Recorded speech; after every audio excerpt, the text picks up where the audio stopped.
Beri nama pedang ini Naga Puspa. Selamatkan dia. Jangan sampai jatuh ke tangan pendekar berwatak jahat.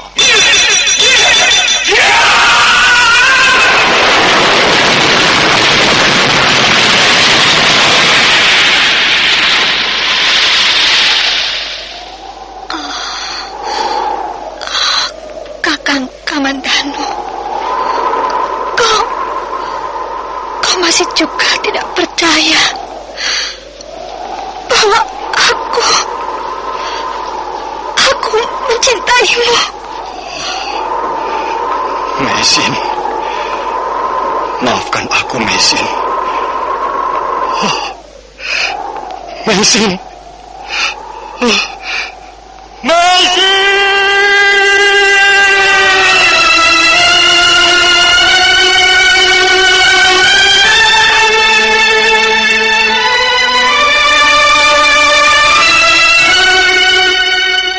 Tutur Tinula.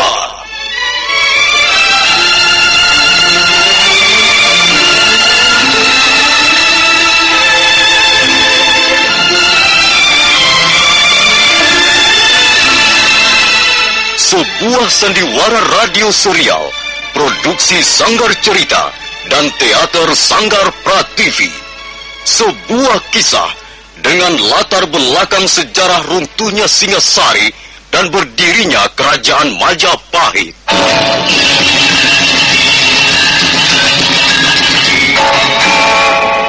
Sandiwara ini didukung oleh pemain-pemain radio yang sudah ternama, Ferry Fadli, Ivone Rose, dan Eli Ermawati.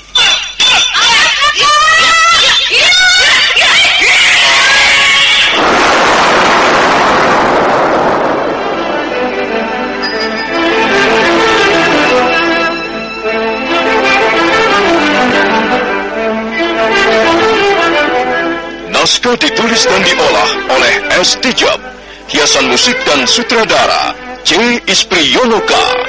Kali ini mengetengahkan episode ke-15 dengan judul Kisah Seorang Prajurit Pelarian.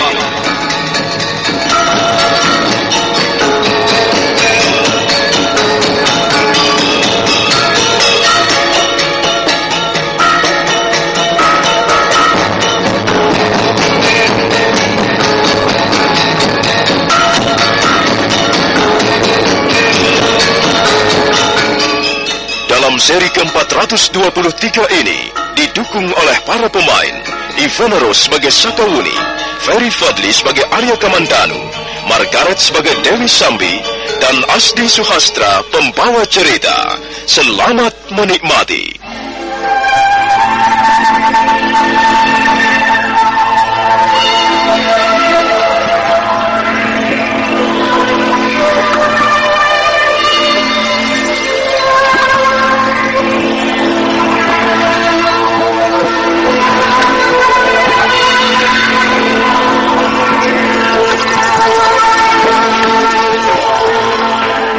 Dengan kekuatan tenaga dalamnya, Arya Kamandanu mampu menjinakkan pedang Naga Puspa.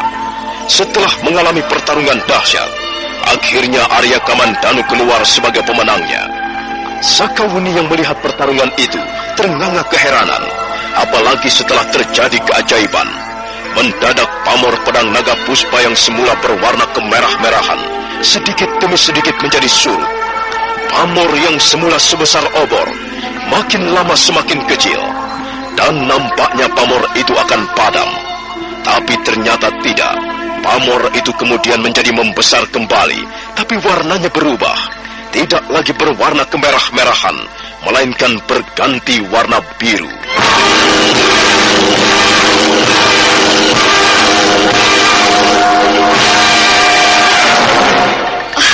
Kau berhasil, Kamandanu. Kau berhasil menjinakkan benda pusaka itu. Iya, aku telah berhasil. Sekarang dia tidak akan menggangguku lagi. Kau kelihatan sangat lelah, Kamandanu. Aku baru saja mengalami pertarungan yang sangat dahsyat, Wuni.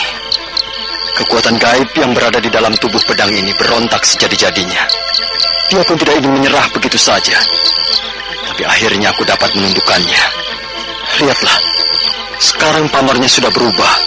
Tidak lagi berwarna kemerah-merahan. Oh, indah sekali. Indah sekali warna pamor pedang naga puspamu sekarang. Bagaikan sinar teja yang muncul dari langit kayangan. Malam ini adalah malam keberuntungan kita, Wuni. Pedang naga puspa bukan hanya sudah kembali, tapi juga berhasil kujinakan. Iya. Di samping itu kita pun berhasil membunuh musuh besar kita, Empu Bajil. Lalu, apa yang akan kita lakukan terhadap mayat itu?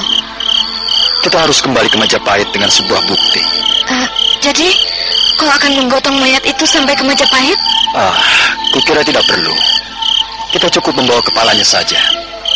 Aku akan memancung kepala penjahat itu dan menghaturkannya kepada Sang Prabu Kertarajasa Jayawardana. Kalau begitu cepat lakukanlah, Kamandanu. Untuk apa menunggu terlalu lama? Arya Kamandanu bergerak perlahan mendekati mayat Empu Bajil yang masih tergeletak di atas tanah basah. Tangan kirinya segera menjambak rambut penjahat itu, sementara tangan kanannya menggenggam pedang naga puspa yang memancarkan pamor kebiru-biruan. Arya Kamandanu sudah siap memancung kepala Empu Bajil. Tangan kanannya segera terayun ke atas. Tapi pada saat itulah sebuah bayangan berkelebat ringan melompat dari balik batu-batuan panas. Jangan! Jangan lakukan itu! Jangan!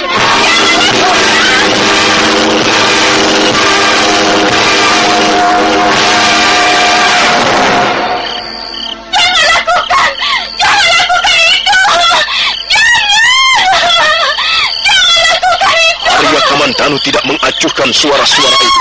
Tangan kanannya segera berkelebat, dan sebentar kemudian kepala Empu Bajil sudah dicangking oleh tangan kirinya. Sementara gembungnya, tubuh yang sudah tidak berkepala itu kembali terjerembab ke atas bumi.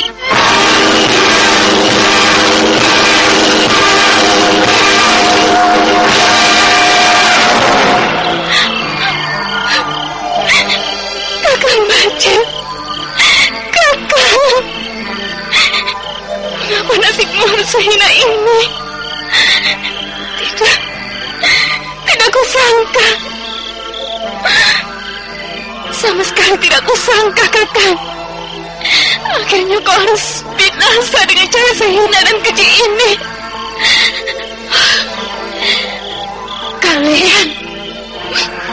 Kalian harus bertanggung jawab atas perbuatan kalian. Terutama kau, Arya Kamandanu. Kau kejam seperti binatang. Mengapa kau memenggal kepala manusia yang sudah tidak bernyawa? Aku harus membawa barang bukti setelah tiba di Majapahit, Dewi Sambi. Aku membutuhkan kepala sahabat dekatmu ini. Aku tidak rela. Aku tidak terima. Kau telah berbuat semena-mena terhadap Kakang Bajil. Biar aku yang menghadapi perempuan setan ini, Kamandanu. Kau minggirlah. Biar aku yang menghadapinya. Apa yang hendak kau lakukan sekarang, Dewi Sambi? Tidak terima? Tidak rela? Ayo silahkan. Aku sudah siap. Kalau kau tidak rela kepala sahabatmu dipancung, maka kau akan mengalami nasib yang serupa. Perempuan liar. Kau pun harus menerima perbuatanmu, Sakawuni.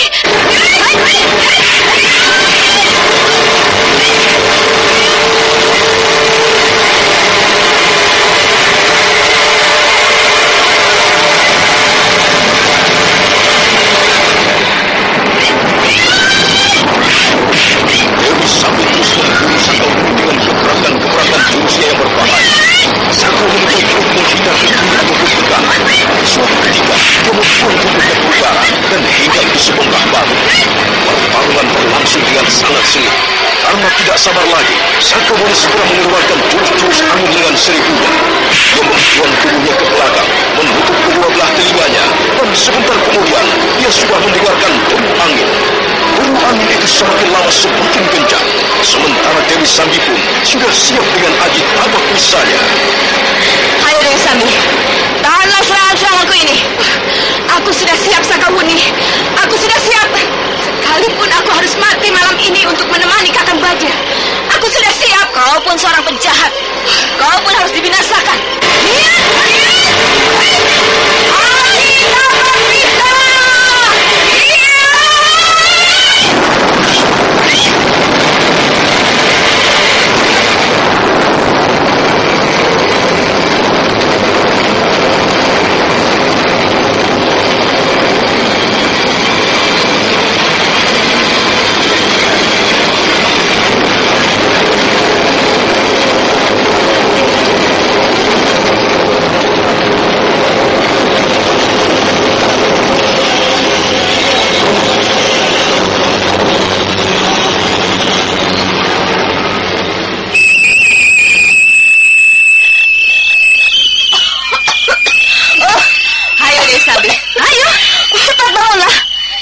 Lanjutkan lagi dengan pukulan-pukulan berikutnya. Tidak, Sakawuni. Keadaan sedang tidak menguntungkan bagiku. Aku tidak akan melanjutkan pertarungan. Kalau kau ingin membunuhku, silakan. Tapi aku tidak akan melanjutkan pertarungan ini. Jadi kau menyerah? Tidak, aku tidak akan menyerah. Serambut pun aku pantang menyerah. Kau boleh mengaku dirimu memenangkan pertarungan ini, Sakawuni. Tapi kau tidak akan mampu menangkap Dewi Sambi dalam keadaan hidup. Kalau begitu, aku akan menangkapmu dalam keadaan terkapar menjadi mayat. Bersiap-siaplah untuk menyusul sahabat karibmu Dewi Sambi. Jangan, Sakawuni. Jangan kau lakukan itu. Aku mohon, jangan. Hei, apa yang kau lakukan ini? Ayo bangunlah. Mengapa kau berlutut di situ? Bangun dan lawanlah aku. Bukankah kau wanita pendekar pantang menyerah? Sakawuni, aku menyesal sekali. Aku telah melupakan sesuatu. Aku mohon, jangan lakukan itu. Aku juga memohon kepadamu, Kamandanu. Mohon bebaskanlah dan berilah aku hidup. Paling tidak untuk sementara waktu. Ketahuilah, Sakawuni. Ketahuilah, Kamandanu. Sekarang ini aku sedang mengandung.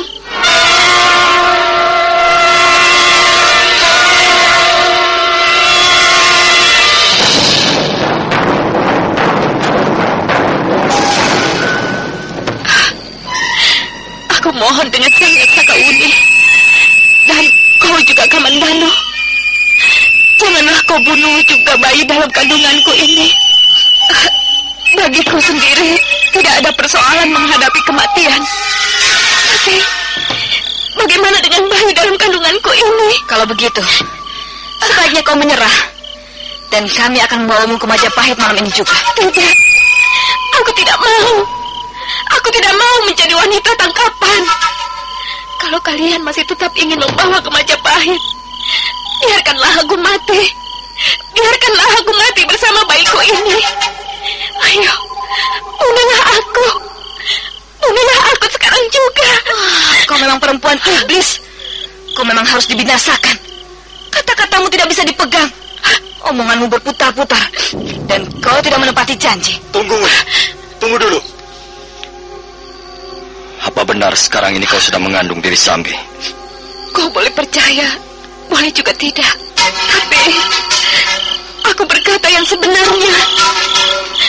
Karena itu, aku sudi merendahkan diriku serendah-rendahnya di hadapan kalian. Aku hanya ingin melindungi bayiku ini. Tapi kalau kalian tetap akan membawaku ke Majapahit, aku memilih mati bersama anakku. Aku tidak peduli lagi. Aku pasti akan memberikan perlawanan sampai titik darah penghabisan. Kurang ajar, dasar wanita iblis. Jangan, Wuni. Jangan lakukan itu. Kukira kita bisa mempercayai kata-katanya. Lalu apa yang kau inginkan sekarang ini, Dewi Sambi? Aku hanya ingin memohon pada kalian. Aku ingin melindungi anakku dari ancaman kematian. Karena itu, janganlah kalian membunuh aku. Setidak-tidaknya untuk waktu sekarang ini. Di samping itu, aku akan membawa jenazah Kakang Bajil meninggalkan lereng bukit ini. Aku akan menguburnya sebagaimana mestinya di suatu tempat. Kalian tidak perlu takut. Aku tidak akan membuat kekacauan lagi. Sekarang ini kekuatanku benar-benar sudah lumpuh. Aku tidak mempunyai kelompok lagi. Sedangkan orang yang selama ini kukagumi telah binasa di tangan kalian. Jangan percaya pada omongannya, Kamandanu. Perempuan itu lidahnya berbisa. Tapi kita harus menghormati kehidupan yang berada di dalam tubuhnya Sakawuni. Kalau kita bunuh juga perempuan itu, maka tentu saja anaknya pun ikut terbunuh. Dan itu berarti kita telah membunuh seorang bayi yang tidak berdosa. Lalu bagaimana? Apakah kita akan membebaskan wanita setan ini? Iya. Makanya kita memang harus membebaskannya, Wuni. Dewi Sambi, apakah kau mau berjanji padaku? Janji apa yang harus kuberikan padamu, Kamandanu? Aku Aku bersedia membebaskanmu. Hal ini kulakukan karena seperti pengakuanmu sendiri, bahwa sekarang ini kau sedang dalam keadaan hamil.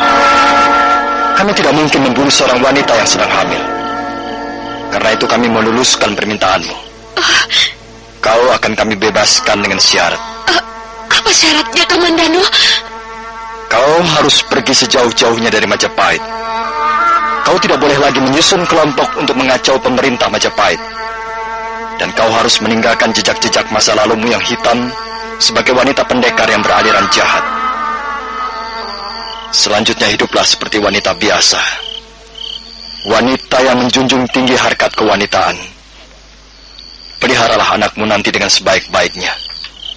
Dan berikanlah kasih sayangmu sebagai seorang ibu kepadanya. Kami akan melupakan segala peristiwa yang bersangkut paut denganmu selama ini. Kami akan melupakan kejahatan-kejahatanmu di masa lalu. Kukira aku bisa memenuhi syaratmu itu, Kamandanu. Aku berjanji akan hidup sebagai wanita baik-baik. Kakang Bajil, Kakang. Nah, Dewi Sambi, kau boleh pergi meninggalkan lereng bukit ini. Bawalah jenazah sahabat karibmu itu dan kuburkanlah sebagaimana mestinya. Terima kasih, Kamandanu. Terima kasih sekali. Aku akan membawa Kakang Bajil. Kakang, ayo ku gendong kau.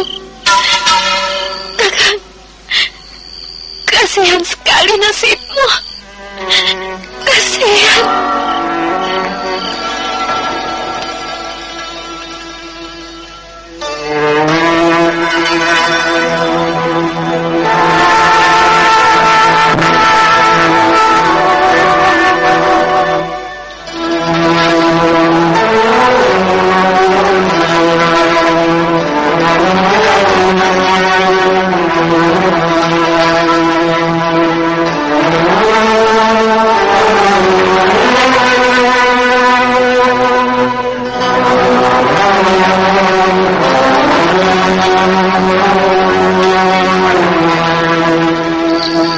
Perlahan-lahan Dewi Sambi mengangkat tubuh Empu Bajil yang sudah tidak mempunyai kepala lagi.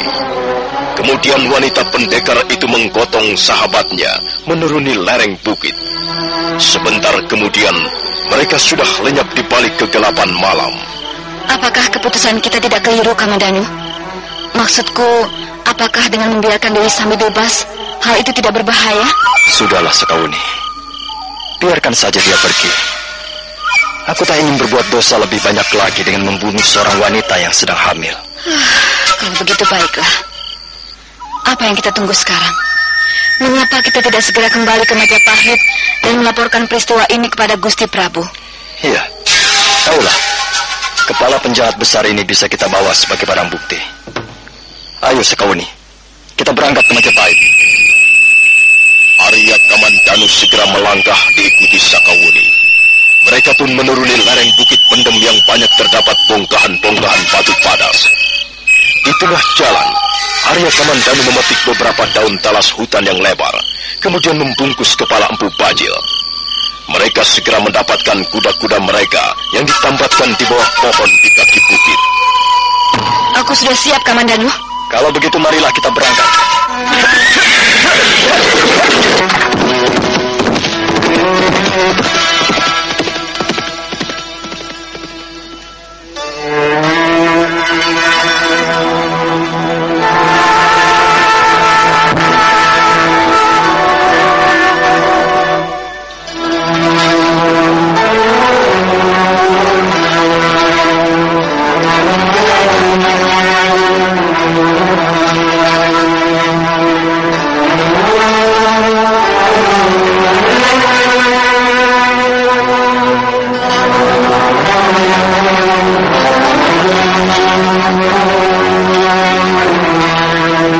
Sementara itu, Dewi Sambi masih menggendong mayat Empu Bajil menuruni lereng bukit pendem. Dia mengambil arah ke sebelah barat. Dewi Sambi kelihatan sangat lelah. Karena itu dia istirahat di kaki bukit di bawah sebuah pohon. Tubuh Empu Bajil yang sudah tidak mempunyai kepala dibaringkan di atas semak belukar.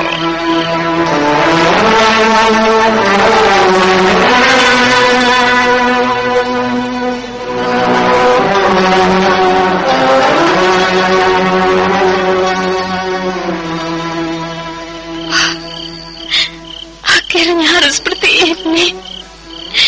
Akhirnya aku harus kehilangan Kakang Bajil untuk selama-lamanya. Kakang Bajil, percayalah, aku tidak akan melupakan peristiwa ini. Dewi Sambi tidak akan pernah melupakannya. Aku tidak terima. Aku tidak rela kau diperlakukan seperti ini, kan?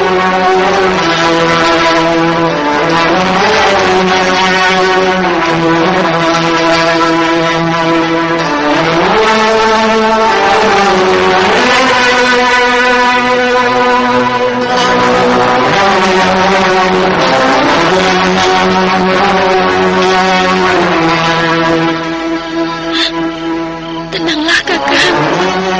Tenanglah dalam tidurmu. Mereka telah berhasil kukecoh. Mereka telah kutipu. Apa? Arya Kamandanu itu laki-laki yang sangat bodoh. Dia percaya begitu saja pada perkataanku. Apakah aku harus menepati janji-janjiku? Tidak. Sama sekali tidak. Sekarang ini hanya satu yang menjadi idaman-idamanku. Ialah membalas dendam. Aku akan mati penasaran kalau sampai tidak berhasil membalas dendam atas kekejaman mereka terhadapmu, Kang. Tenanglah, Kakang. Suatu saat nanti, aku akan berhasil membalas dendam.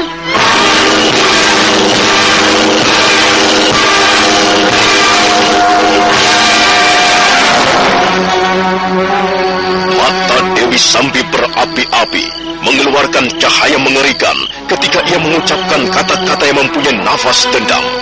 Nah, saudara pendengar, bagaimanakah kisah selanjutnya? Apa yang akan dilakukan Dewi Sambi kemudian? Silahkan menunggu seri berikutnya.